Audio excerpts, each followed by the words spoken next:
Hello साथियों, नमस्कार। मैं सौरभ पटेल स्वागत करता हूं आपका अपने YouTube channel mister SP point में। दोस्तों, आज हम बीए थर्ड ईयर के लिए जो एंशिएंट हिस्ट्री पेपर 2 का यूनिट 2 का सेकंड लेक्चर लाए हैं साथियों, जो कि इसके पहले हमने लेक्चर लाया था जिसमें हमने बताया था प्राच्यवादी दृष्टिकोण अर्थात इतिहास लेखन का प्राच्यवादी दृष्टिकोण। आज हम राष्ट्रवादी इतिहास लेखन लाए हैं। राष्ट्रवादी किसे कहा जाता है, राष्ट्रवाद है क्या, वास्तविकता राष्ट्रवाद की क्या है, इसके दुष्प्रभाव क्या हैं और राष्ट्रवाद कहाँ से स्टार्ट हुआ, पूरी इसके जीवन काल हम बताएंगे। और उसके अलावा आपको बता दें कि यदि आप हमारे YouTube चैनल पर नए हो तो चैनल को सब्सक्राइब कर लीजिए और इस वीडियो में अंत तक बने रहिएगा साथियों। आपको बहुत अच्छे से हम आज राष्ट्रवादी इतिहास लेखन, राष्ट्रवादी इतिहास का जो दृष्टिकोण है, ये सारी चीज़ें हम पढ़ा देंगे। और आपके एग्ज़ाम में ये क्वेश्चन बहुत बार आया हुआ है साथियों, जिससे आपको ये तैयार हो जाएगा। चलिए स्टार्ट करते हैं। सबसे पहले आपको बता दें राष्ट्रवादी इतिहास लेखन। राष्ट्रवादी इतिहास लेखन है क्या? देखिए साथियों, इतिहास लेखन में जो राष्ट्रवाद की भावना का प्राचीन काल से ही रहा है। कहने का मतलब ये जो राष्ट्रवाद नाम की जो चीज़ है, ये बहुत पहले से ही रही है। अपने प्राचीन इतिहास से ही इसका प्रभाव रहा है। और आपको बता दें, यद्यपि इस भावना को विशेष महत्व कब मिला, 19वीं शताब्दी में। आपको बता दें 19वीं शताब्दी में राष्ट्रवाद की भावना का विशेष महत्व दिया गया। 19वीं शताब्दी में ही इतिहासकारों ने राष्ट्रवादी भावना के उत्थान के निम्न कारण भी दिए हैं। अभी उन निम्न कारणों को भी हम आपको बताएंगे। उसके पहले हम बता दें आपको कि जो 19वीं शताब्दी के बाद जो इसको प्रारंभ में, जबकि इसका एक सिद्धांत है कि राष्ट्रवाद के उदय यूरोपीय पुनर्जागरण, इंग्लैंड की क्रांति और फ्रांस की क्रांति के परिणाम स्वरूप हुआ। राष्ट्रवाद एक ऐसी भावना है साथियों जिससे, राष्ट्रवाद है क्या पहले ये बता देते हैं, और राष्ट्रवाद 19वीं शताब्दी के प्रारंभ में किस तरह जन्मा और किस तरह यह इसकी बहुत तेज़ी से उत्थान हुआ, वो सारी चीज़ें हम बताएंगे। पहले बता दें कि राष्ट्रवाद है क्या, वास्तव में राष्ट्रवाद हम किसे कहेंगे। तो आप ये समझिए कि जो आपका राष्ट्रवाद है जिसमें किसी व्यक्ति को अपने राष्ट्र के प्रति उच्चतम स्वामी भक्ति समर्पित होती है। कहने का मतलब कोई व्यक्ति अपने राष्ट्र, अपने देश के लिए जब उच्चतम स्वामी भक्ति, मतलब देशभक्त टाइप से उसके अंदर बहुत ज़्यादा कट्टरता आ जाएगी, तो वह अपने देश को समर्पित होता है। और जब इसी समर्पित दृष्टिकोण से अपने देश के बारे में हमेशा ऊंचा बताया और मतलब ऊंचा करे, जैसे कि आपके अंदर यदि राष्ट्रवाद की भावना होगी तो आप अपने देश को सर्वोच्च मानेंगे, क्योंकि अब आपसे आप कहेंगे हमारे देश से बढ़कर कोई राष्ट्र नहीं है, चाहे हमारा सबसे अच्छा देश है भारत। तो इसी तरीके से जो राष्ट्रवाद की भावना जिनके अंदर रहती है, वे उसी राष्ट्रवाद भावना की, वे इसी समर्पित दृष्टिकोण से अपने राष्ट्रीय इतिहास को व्याख्यानित किए जाए तो उसे राष्ट्रवादी इतिहास लेखन या राष्ट्रवादी दृष्टिकोण कहते हैं।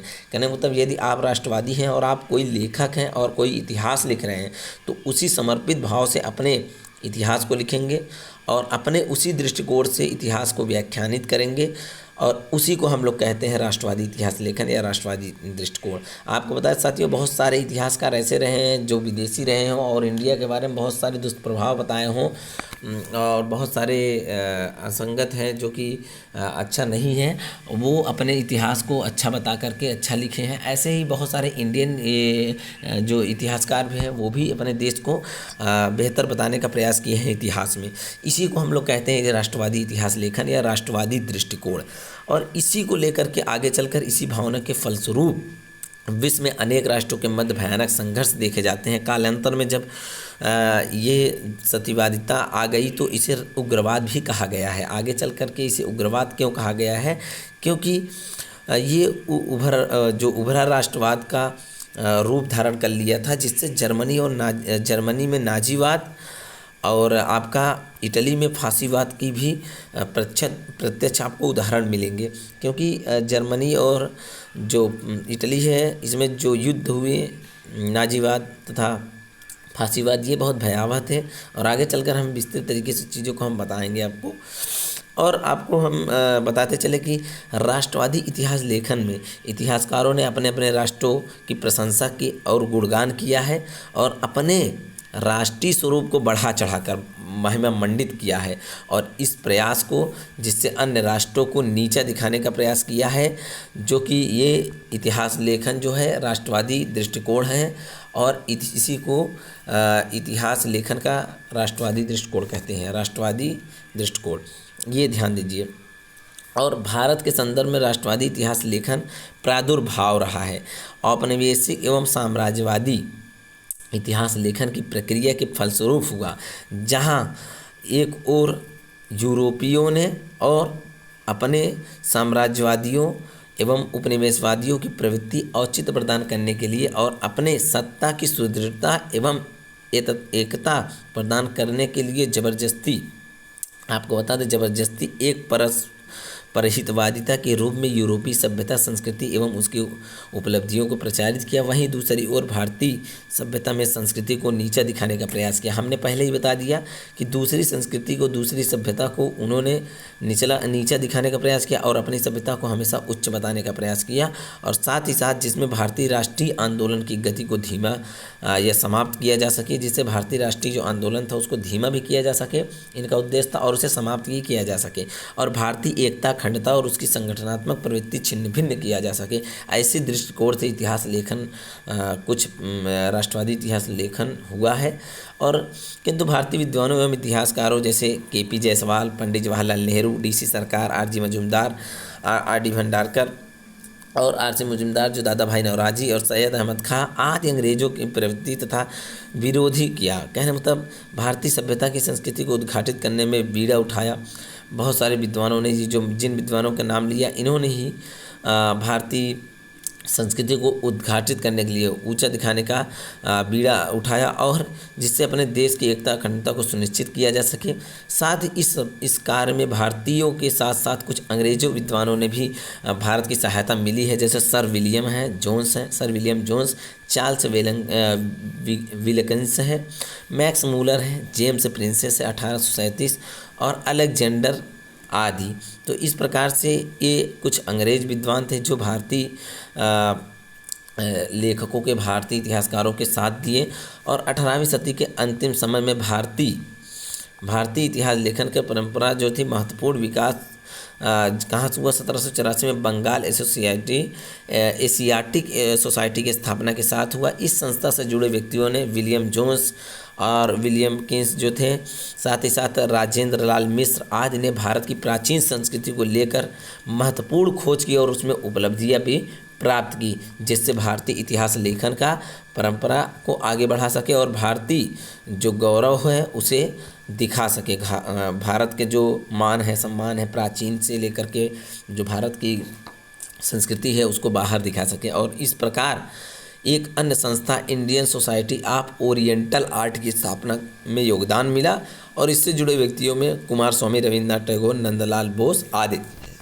अब साथियों हम सोच रहे हैं कि आपको कुछ पॉइंट हम पहले बता चलें, जो मैंने शुरू में बोला कि आपको मैं बताते चलता हूँ कि क्या है आपका जो राष्ट्रवादी इतिहास जो लेखन है और इसमें आपका कहाँ से ये स्टार्ट होता है। साथियों थोड़ा इसको अपनी भाषा में मैं अपने तरीके से समझाना चाहता हूँ, उसको आप लोग ज़रूर समझिए। देखिए साथियों, जो आपकी राष्ट्रवाद के उत्थान हुआ इसके कुछ निम्न कारण बताए गए हैं।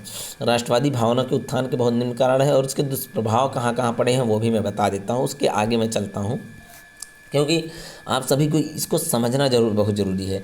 आपको फैक्ट लिखना ज़रूरी है। एग्ज़ाम में आप यदि फैक्ट लिखेंगे कि हाँ इस राष्ट्रवाद के कारण यहाँ ये हुआ और इससे आपका क्या होगा, जो मूल्यांकन होगा वो अच्छे नंबरों से किया जाएगा। साथियों सबसे पहले हम बता दें, पहला पॉइंट, यदि अगर इस राष्ट्रवाद के उत्थान के निम्न कारण में बताएं तो औद्योगिक क्रांति ने भी राष्ट्रवादी सोच को मजबूत किया था। दूसरे नंबर पर अगर हम बात कर लें तो दूसरा नंबर पर बात करेंगे तो फ्रांस की क्रांति ने यूरोपीय इतिहासकारों में राष्ट्रवादी भावना को विकसित करने में अहम भूमिका निभाई। उसके अलावा आपको बता दें धर्मनिरपेक्षता के आदर्श भी राष्ट्रवादी इतिहास को पैदा करने की अग्रम भूमिका निभाई थी। उसके अलावा मोस्ट इम्पॉर्टेंट एक टॉपिक है जो कि आपके लिए इम्पॉर्टेंट है, वियना कांग्रेस द्वारा जो प्रतिपादित पुरातन व्यवस्था थी उसके प्रति लोगों के भीतर आक्रोश था। फलता आम जनता के नेतृत्व वाला इतिहासकार इसे अछूता कहता था।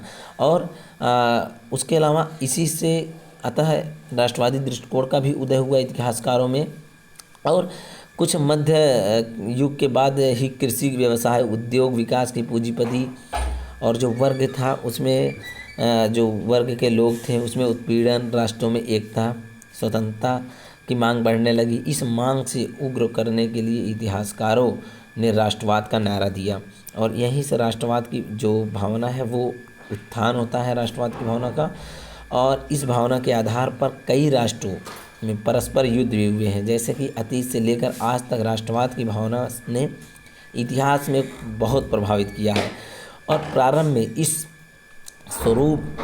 इसका जो स्वरूप था इतना उग्र था साथियों कि जितना वर्तमान के युग में दिखाई देता है। वास्तविकता यह है कि आपको बता दें, राष्ट्रवाद की जो भावना थी वो इतिहास और देश के वर्तमान युग में दिखाई देता है। और इससे कुछ देश के भावना और हितकर से लेकर, परंतु बाद में क्या हुआ, उग्र राष्ट्रवाद की भावना सदैव इतिहास में बुरी तरह से झकझोर दिया। और उसके अलावा इस भावना के कारण यूरोप देशों में, अमेरिका तथा अन्य देशों में, जैसे आपको बता दें कि मध्य भयानक युद्ध हुए अमेरिका के अन्य देशों में। जैसे इसी भावना के कारण फ्रांस और जर्मनी में एक दूसरे के प्रबल विरोधी हो गए थे साथियों। उग्र राष्ट्रीयता की भावना के कारण विभिन्न देशों में राजनीतिक स्थिति में परिवर्तन हो गया था। और आपको पता होगा कि आपने एक नाम सुना होगा जिससे हिटलर और मुसोलिनी जैसे तानाशाहों का उद्भव हुआ, इसी राष्ट्रवाद की भावना से हो सका। और जिन्होंने जनता की राष्ट्रीयता और भावनाओं को भड़काकर उन्हें अपने साधन के रूप में प्रयोग किया और स्वयं प्रशंसक बन बैठे। और उग्र सोच में ऐसे राष्ट्रवादी शासकों का पूर्व विश्व में अशांति का माहौल रहा है और इसका बहुत सारा दुर्बल प्रभाव भी रहा है। तो आप इन सारी बातों को जान करके ये समझे होंगे कि राष्ट्रवाद की भावना से कितना इसके कारण बहुत पूरे विश्व में प्रभाव पड़ा है। अब हम आपको बता दें, यहाँ जहाँ हम चल रहे हैं तो उसके आगे जो कि ये कुछ कमेटी इंडियन लेखक बनाए और उस कमेटी से अपने भारतीय संस्कृति को लिखा जा सके, अच्छे ढंग से सारी चीज़ें खोज करके उसको प्रमाणित किया जा सके। और उसके बाद धन बहिर्गमन है जो कि क्षेत्र के दादा भाई नवरोजी और आरसी दत्त ने प्रमुख योगदान दिया। दादा भाई नवरोजी ने सर्वप्रथम 1867 में अपने शोध पत्र poverty and un British rule in India के माध्यम से उपनिवेशवादी शोषण की तरफ ध्यान आकर्षित करते हुए राष्ट्रवादी इतिहास लेखन के कुछ महत्वपूर्ण उपलब्धियां इस प्रकार थीं। आपको बता दें कि 1837 में जो जेम्स प्रिंसेस थे, जेम्स प्रिंसेस के द्वारा अशोक अभिलेख को पढ़ा जाना, 1861 में अलेक्जेंडर कनिंघम का पुरातत्व के निर्देशक के रूप में कार्य करना, 1904 में कौटिल्य के अर्थशास्त्र की खोज तथा 1904 में आर्यराम शास्त्री का द्वारा प्रकाशन, इन सारों से यह प्रमाण मिलता है कि राष्ट्रवादी इतिहास लेखन की कुछ महत्वपूर्ण उपलब्धियां भी रही हैं।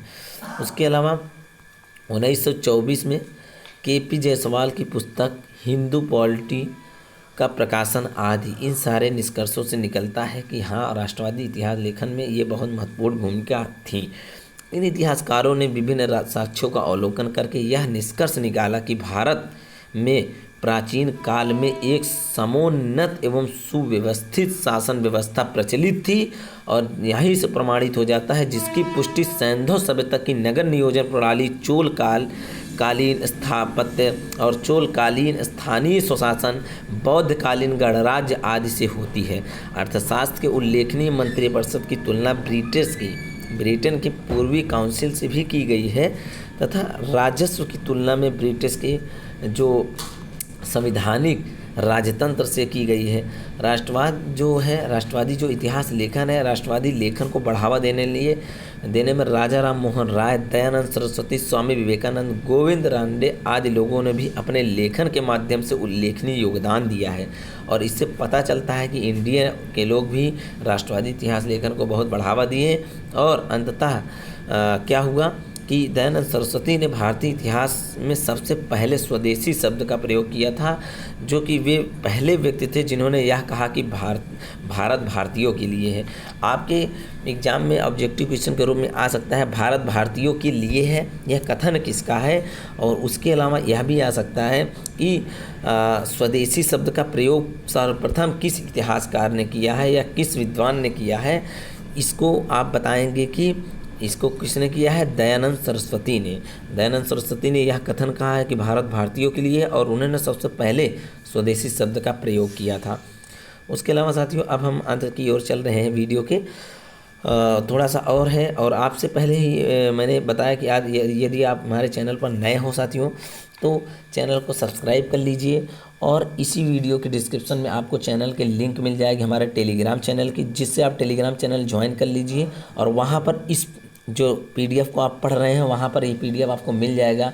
मैं कमेंट बॉक्स में भी अपने टेलीग्राम चैनल के लिंक पिन कर दूँगा, साथ में डिस्क्रिप्शन और कमेंट बॉक्स में मेरी पिन की हुई लिंक सोशल मीडियाज़ के मिल जाएंगे, जिसमें बहुत सारे सोशल मीडिया में फेसबुक, इंस्टा, ट्विटर और व्हाट्सएप का भी हमारा कॉन्टैक्ट मिल जाएगा, व्हाट्सएप ग्रुप मिल जाएगा। तो इन सारे माध्यम से आप हमसे डायरेक्टली जुड़ सकते हैं साथियों, और आपके एग्ज़ाम के पॉइंट ऑफ व्यू से हम लगातार वीडियोज ला रहे हैं।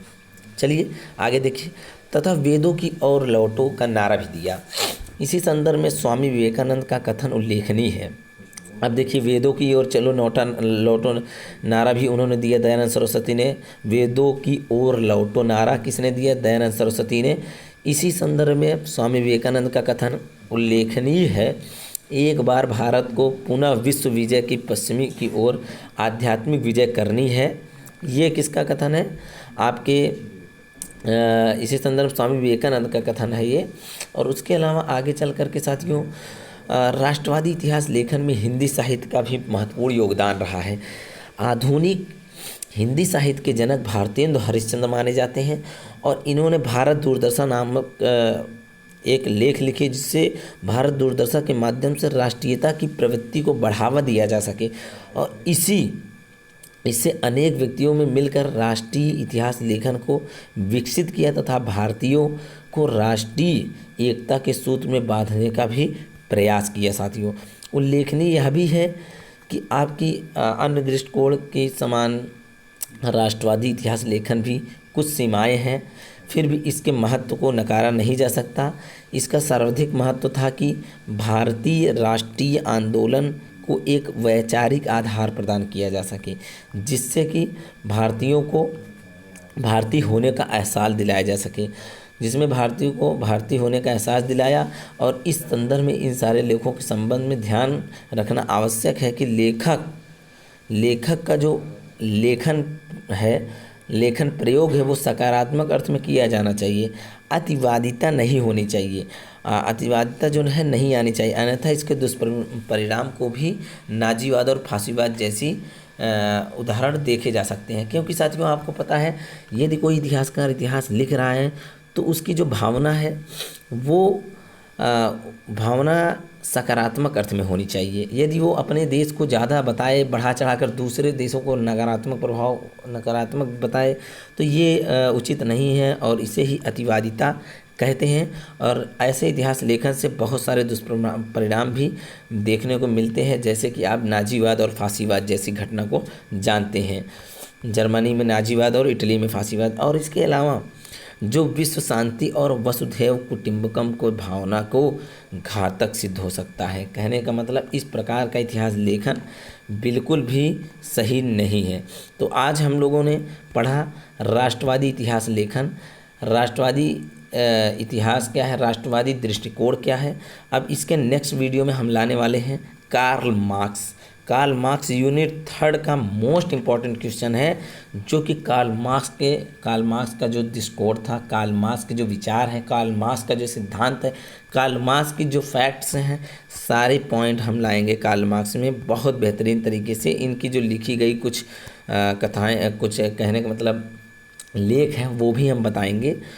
और यहीं से आपको हम आज वीडियो में ख़त्म करेंगे, और बाकी नेक्स्ट वीडियो मिलेंगे साथियों। वीडियो थोड़ा लंबा हुआ। राष्ट्रवादी इतिहास लेखन, राष्ट्रवादी दृष्टिकोण बहुत बेहतरीन तरीके से आप सभी समझ गए होंगे।